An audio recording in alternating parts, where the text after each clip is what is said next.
Hey guys, welcome back to the channel. Today we're going to talk about JD.com, and I give this stock an A grade for the stock itself. You guys, very interesting information. Please subscribe to the channel. I know that you will like the rest of the videos and the content. If you go to the channel and search the rest, I have a bunch of a stock analysis on a lot of large companies like, for example, Apple, Netflix, Facebook, Disney.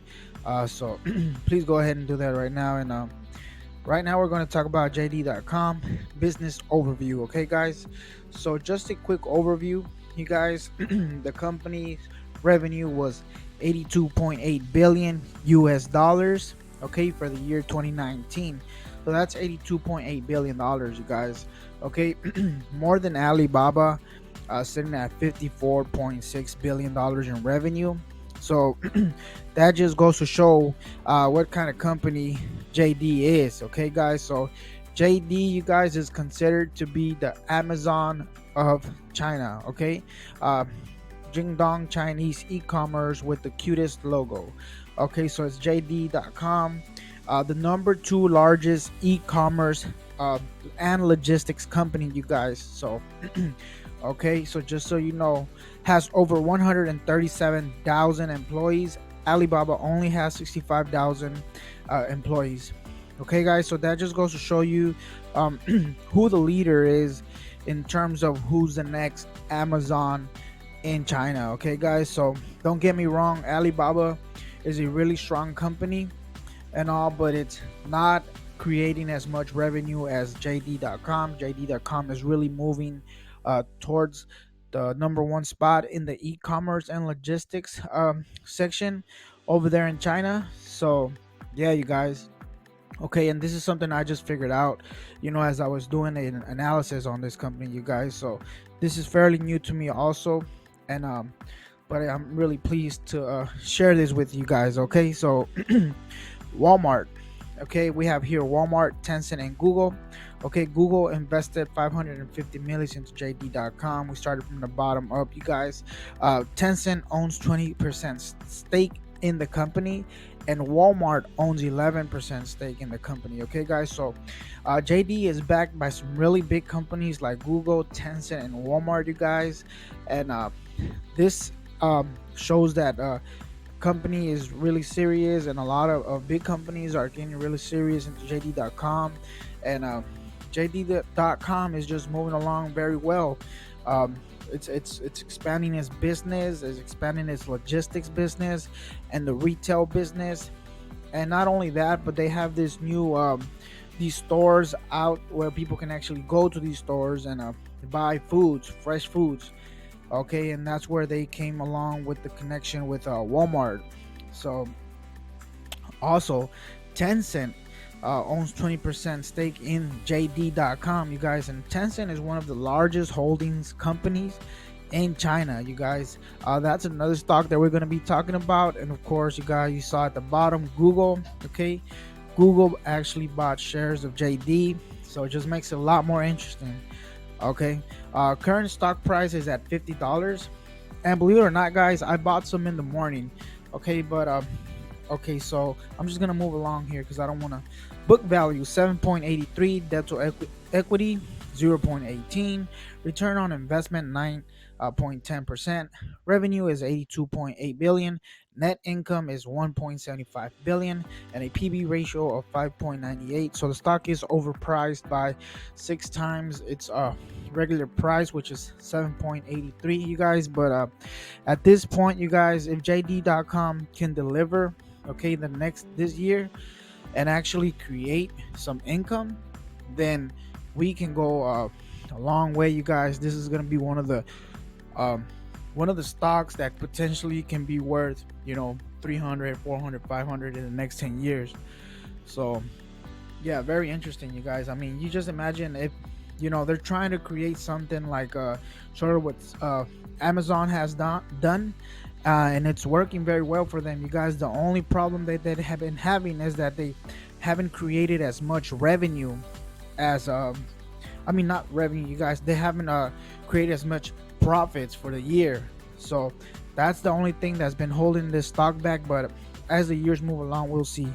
Okay, so this is just in reference to the our 7 fresh brands. Okay, so they're creating stores and where people can go buy fresh foods. And here's another business sector that JD.com is involved in, and it's called JD Property Management Group. Okay, where JD owns properties, I guess, and uh, rent it out, or you know, whatever it is. They buy houses or apartments, whatever, and then they sell. So, something in regards to that. Okay, didn't want to get too deep in that because it's not really important. Okay, so JD's annual revenue, you can see, you guys, from 2012 started at 6 billion. You guys, it's boomed to 82.8 billion. Okay, so that's very interesting when you analyze a company now. On the other side, JD annual income, um, you see 1.7 billion dollars for the year 2019, and then for the year 2018, they haven't been losing 362 million, and they just been losing for the past 7 to 8 years. Okay, but I think, there's light at the end of the tunnel, and I think we've reached the end of the tunnel with JD.com. I think that JD.com has not yet fully, but JD.com looks like they're going to take over the e-commerce business in the way that Amazon has done it. Okay, guys.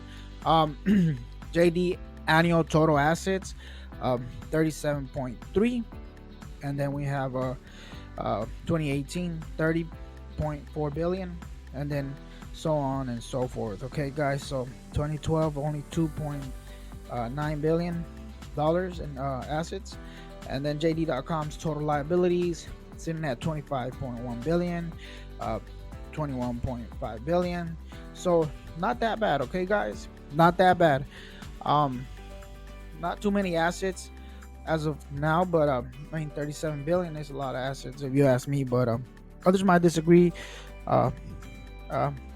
So as we move along, you guys, please go ahead and subscribe to the channel. I really need these subscriptions. They'll help out the channel, keep me motivated, you guys, because not getting any subscribers and making all these videos will take hours and hours of work, and I would really appreciate your subscription. So JD's annual number of employees, you guys, we have 227,000 employees. So it's a really large company, you guys. Okay, really large company. 227,000 employees. So just so you get an idea, Wells Fargo has about 260,000 employees, and Wells Fargo has been here for a long time. Okay, guys. Okay, so now we look at the cash on hand, you guys. So we can see there's actually cash on hand. Okay, and this is very important because the company is actually paying itself. Okay, they don't have a dividend. They're not making too much money, but they're paying themselves, and I like that. Okay, I like the fact that they're paying themselves. JD annual long-term debt. Okay, 2019. JD.com doesn't have a whole lot of debt, you guys. They've been leveraging their cash, and they've been paying off debt. They haven't been acquiring debt. Very interesting, you guys, and I guess it's just I don't know why it is, but yeah. Okay, so if we look at the annual EPS history, it also doesn't look that great, you guys, but like I said, I think JD has reached the end of the tunnel, and from here on there it should be a smooth cruise on their way to the top. Okay, and that's just the way I see it. There are lots of risks involved, guys. Okay, this is a high risk, high reward type of company. Okay, and for now, I will grade this company an A. Okay, an A, because this company can potentially become the next Amazon. Okay, almost there, probably there already. Okay, but they still have to fight off a few other companies, and but they're well on their way, you guys, and that's why I give it an A. Okay, but in regards to risk, I give it a C plus. Okay, you guys, so please go ahead and hit the subscribe button, you guys. And once again, I am not a financial advisor. I only do this for entertainment purposes only. Thank you, guys. Bye.